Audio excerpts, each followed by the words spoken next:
once upon a time, in a faraway land called Washington Heights. Say it so it doesn't disappear. Washington Heights! One of the most amazing days of my life shooting a movie was when we were shooting Carnaval de Barrio. It wasn't the last take, but one of the last takes I called cut, and nobody stops when I cut. Everyone's still celebrating, dancing around, and they look up, and Lin is in a fire escape, because that's where his character is, and he's trapped in because there's a camera up there, so he can't move. And when everyone looks up, everyone starts chanting, Lin, Lin, Lin, Lin. And it was amazing to pay honor to him. The crew started jumping up and down, the background starts jumping up and down, because he manifested this. He manifested this when he couldn't get a role for himself. He wrote a role for himself. He wrote a role for his community. And this was now the movie version of that. And all these people were working because of him. Can we make a little noise tonight? I think you could never take that moment away. It was the most beautiful moment. Everyone was in tears. To me, those are the images that we really wanted to sear into and show on the big screen to really feel. Through the Atmos sound, through Dolby Vision, through the audience that is sitting there, the energy there. I think it's easy to think of the big things for Dolby Atmos that affect the storytelling.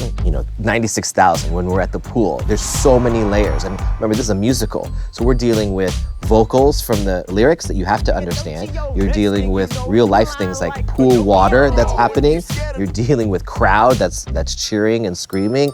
You're dealing with the actual instruments of the music itself. You're dealing with Foley. And all these things have to play together. And in Dolby Atmos, you get all the layers. So if that dialogue is coming straight from the center, and yet you hear the chorus coming from the backs, or you hear percussions coming from different sides, and the pool around you, it just separates things. So you have both clarity, but also the layers that you need to tell that story.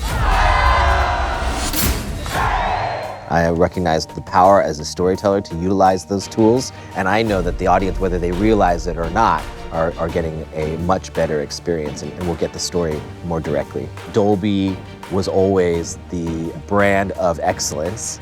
That was always, you were gonna get the best, and how the colors, the dynamics, how wide they could be, and how literally the stuff in our head could actually be on the screen now, and how those highlights could pop a scene if we wanted it to be. And so that was amazing already to know that, oh, the audience can actually see it the way we're seeing it and as intended in this room right now.